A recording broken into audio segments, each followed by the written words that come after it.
नाज़रीन इकराम, जैसा कि आपको मालूम है, संभल की जामा मस्जिद के बाद अब अजमेर शरीफ दरगाह पर जो है हिंदू संगठन के लोगों की निगाहें जो है टिक रही हैं और मंदिर होने का दावा कर रहे हैं। इस पर जो है असदुद्दीन ओवैसी ने क्या कहा है, जरा गौर से सुने। इसमें नेहरू से लेकर नरेंद्र मोदी तक सब चादर भिजाते हैं।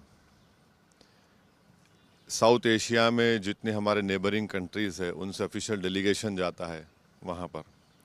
एक महबूब इलाही निज़ामुद्दीन औलिया रहमतुल्लाह अलैह के पास, दूसरा ख्वाजा सुल्तान हिंद गरीब नवाज के पास। एक बात बताइए, 800 साल से दरगाह है, मुग़लों का राज था, उसके बाद मराठाओं ने वहाँ पर हुकूमत की, फिर मराठाओं ने 18,000 रुपये में अंग्रेज़ों को बेच दिया उस इलाके को, अजमेर के। फिर जयपुर की जो रॉयल फैमिली है उन्होंने वहाँ पर एक सिल्वर कलश चढ़ाया था। जितने मुग़लों के ख़त्म होने के बाद वहाँ की जितनी राजपूताना उन्होंने उसकी सरपरस्ती की। क्वीन एलिज़ाबेथ 1911 में तो हाउस बनाया, अकबर बादशाह था उसने क़िला बनाया, मस्जिद बनाई। ये हो क्या रहा है कि आप 800 साल के बाद कह रहे हैं कि वो दरगाह नहीं है? क्या मैसेज दे रहे हैं हम भारत का पूरे विश्व में? एक मजाक बना कर रख दिया आप। प्लेसेस ऑफ वर्शिप एक्ट को लोअर कोर्ट क्यों नहीं सुन रहा है, प्लेसेस ऑफ वर्शिप एक्ट को क्यों नहीं मान रहा है?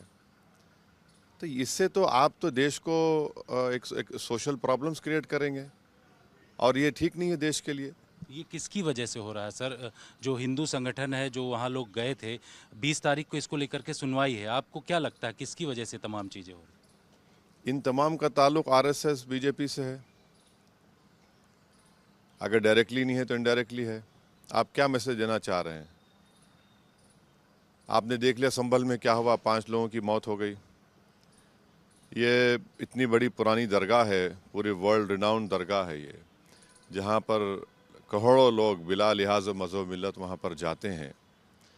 उनको एक मोहब्बत है, वहाँ पर जाते हैं, और वहाँ पर आप ये इस तरह की केस डाल रहे हैं। कोर्ट एक्सेप्ट क्यों कर रहा है इन चीज़ों को, समझ में नहीं आ रहा मुझे।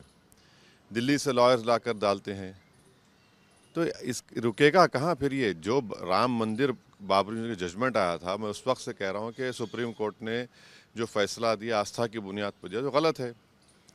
और जब डीवाईसी चंद्रचूड़ सीजीआई थे तो उन्होंने इसको रोक लगा सकते थे, रोक नहीं लगाई उन्होंने उसको।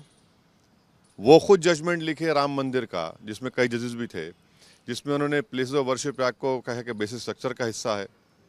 तो ये सब तमाशे हो रहे हैं, लोग मर रहे हैं, फायरिंग में मर रहे हैं, दंगे में मर रहे हैं, तो देश कहाँ जाएगा फिर? लेकिन सर, जिस तरीके से वहाँ पर निशान मिल रहे हैं, क्या निशान स्वास्तिक, बहुत सारे हिंदू संगठन ऐसी फोटोज जारी कर रहे हैं। देखिए, आपने पढ़ा वो जो शारदा साहब ने किताब लिखा कि ट्रेडिशन बोलता है, ट्रेडिशन को मानेंगे या फिर आप कानून को मानेंगे? मैं भी कोई किताब ला लूँगा तो कल जाके मैं किसी के इबादत गाह बोल दूँ कि वो मस्जिद थी, बोलूँ मैं? कहाँ रुकेंगे फिर आप? अब जब हमने 91 का बना दिया, कानून बना दिया, अच्छा इसमें देखिए, मिनिस्ट्री ऑफ माइनॉरिटी अफेयर्स को पार्टी बनाया, और वो दरगाह कमेटी को बनाती है मिनिस्ट्री ऑफ माइनॉरिटी अफेयर्स, दीवान को बनाते हैं वो लोग। अब क्या जवाब देंगे नरेंद्र मोदी? यही तो हम कह रहे हैं, जो सियासत नरेंद्र मोदी कर रहे हैं इस देश में, अब ये इन्हीं के गले का सांप बनेगा। अब उनको कल जब कोर्ट सुनवाई करेगा 20 दिसंबर को, माइनॉरिटी मिनिस्ट्री क्या करेगी? किरण रिजिजू क्या जवाब देंगे? नरेंद्र मोदी की सरकार क्या जवाब देगी? वो दरगाह है बोलेगी, नहीं बोलेगी? वो एएसआई क्या जवाब देगा? साउथ एशिया के 2 कंट्रीज़ के डेलीगेशन आते हैं, चादर आती है, इंडोनेशिया, मॉरिशस, मालदीव्स, दुनिया के कोने कोने से लोग वहाँ पर आते हैं। इससे ये क्या भारत के हक में है ये सब चीज़ें? ये क्यों नहीं देख रहे हैं बीजेपी सरकार ये? कैमरामैन कुंज बिहारी के साथ जितेंद्र सिंह, आज तक।